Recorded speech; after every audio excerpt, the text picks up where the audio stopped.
final offensive side eye. Tapi bohong.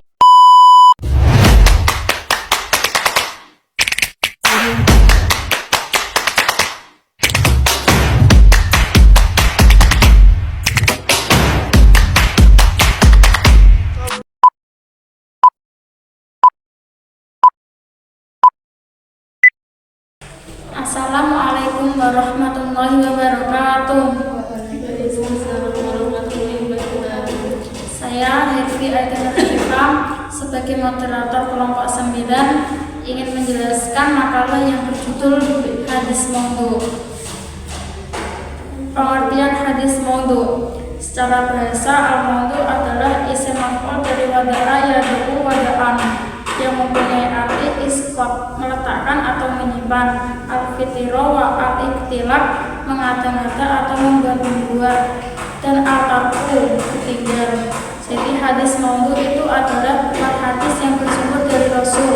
Akan tetapi suatu perkataan atau perbuatan seseorang atau pihak-pihak tertentu dengan suatu alasan kemudian dinisbatkan kepada Rasul.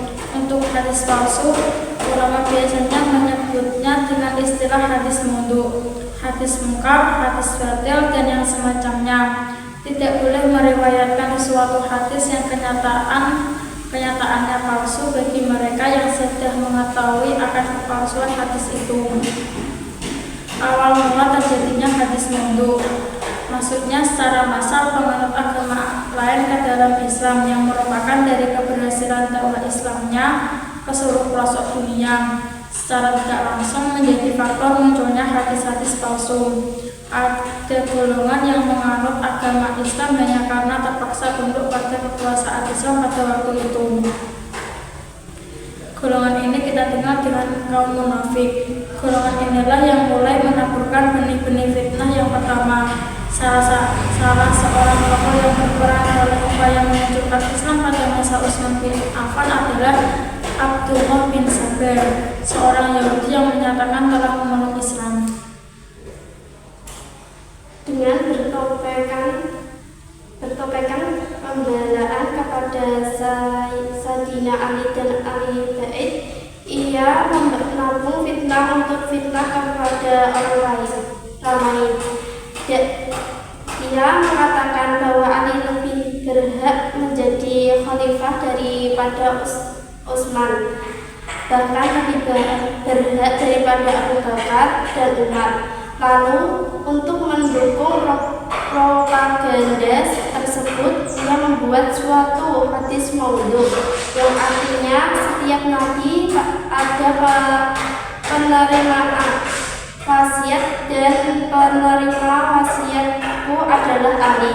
Setelah zaman sahabat lalu, penelitian terhadap hadis-hadis Nabi Shallallahu Alaihi Wasallam mulai melemah. Ini menyebabkan banyaknya periwatan dan penyebaran hadis secara tidak langsung. Telah menyebabkan terjadinya pendustaan terhadap Rasulullah dan sebagai sahabat. Ditambah lain dengan adanya konflik politik antara umat Islam yang semakin hebat, telah membuka peluang kepada golongan tertentu yang mencoba bersekongkol dengan penguasa untuk memalsukan hadis. Kriteria hadis maudhu. Ciri-ciri yang terhadap pada sanad. 1. Rawi tersebut terkenal berdusta atau seorang pendusta, dan tidak ada seorang rawi yang terpercaya yang meriwayatkan hadis dan dia. 2. Pengakuan dari si pembuat sendir. 3. Penyataan sejarah. 4. Keadaan rawi dan faktor-faktor yang mendorongnya membuat hadis maudhu. Ciri-ciri yang terdapat pada matan. Keburukan susunan lafal. Kerusakan maknanya dikarenakan karena berlawanan dengan akal sehat. B. Karena berlawanan dengan hukum akhlak yang umum atau menyalahi kenyataan. C. Karena bertentangan dengan ilmu kedokteran. D. Karena menyalahi undang-undang atau ketentuan yang ditetapkan Allah SWT. E. Karena menyalahi hukum-hukum Allah dalam menciptakan alam. F. Karena mengandung dongeng-dongeng yang tidak masuk akal sama sekali. Faktor penyebab pemalsuan hadis maudhu. 1. Pertentangan politik dalam soal pemilihan khalifah.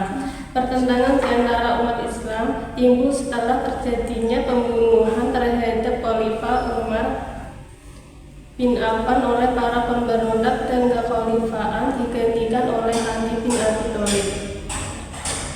Orang-orang Syiah membuat hadis maudhu tentang keutamaan Ali bin Ali dan Ahli Bait. 2. Adanya kesenjangan dari pihak lain untuk merusak ajaran Islam. Golongan ini adalah terdiri dari golongan Jindi, Yahudi, Majusi, dan Nasrani yang senantiasa menyimpan dendam terhadap agama Islam. Faktor ini merupakan awal munculnya hadis maudhu. 3. Mempertahankan manhaj dalam masalah fikih dan kalam para pengikut mazhab fikih dan pengikut ulama kalam yang bodoh dan jahil ilmu agamanya, membuat pula hadis-hadis palsu untuk menguatkan para pendirian imannya. 4. Membangkitkan gairah beribadah untuk mendekatkan diri kepada Allah.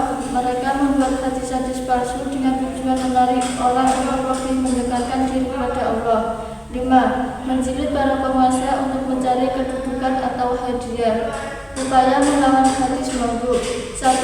Berpegang pada kesahihan sanad para sahabat, tabi'in, dan para ulama. 2. Meningkatkan semangat ilmiah dan ketelitian dalam meriwayatkan hadis. 3. Memerangi penista dan tukang cerita. Sebagian ulama memerangi para penista dan tukang cerita. 4. Menjelaskan hal ihwal para perawi. 5. Meletakkan kaidah-kaidah untuk mengetahui hadis maudhu selain kaidah-kaidah yang rumit dalam rangka mengetahui hadis sahih, hasan, dan dhaif. Para ahli hadis juga meletakkan kaidah-kaidah untuk mengetahui hadis yang maudhu.